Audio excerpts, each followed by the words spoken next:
ফাইদে ভাই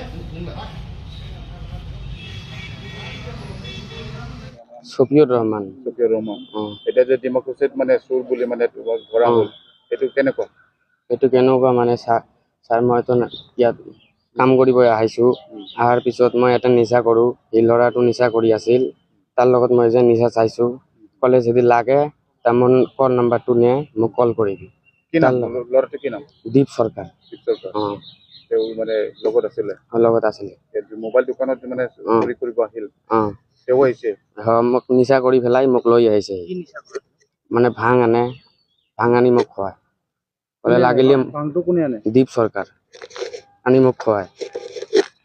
সেইটো খুৱাই পেলাই মোক আনিছে ৰাস্তাৰ বোলে ওলাই পেলাই বাজাৰৰ ভিতৰ দিয়ে সোমাই দিছে। ক'লে এইফাল দিয়ে যাব লাগিব, এইফাল দিয়ে গ'লে আকৌ মানুহ দিয়ে।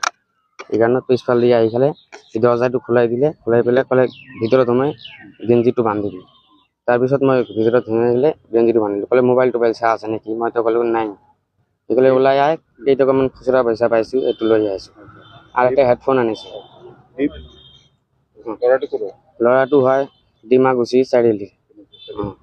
তাৰপিছত মানে কৈ আছে মানে তেওঁ যে মানে চুৰি কৰাৰ কাণ্ডত জড়িত নাই বুলি মানে তোমাক চিনি নাপায় বুলি কৈছে হয় নেকি? ই মোক ফোন কৰি থাকে, মোৰ মোবাইলত ইহঁতৰ নাম্বাৰ চবেই আছে, চালে গম পাব।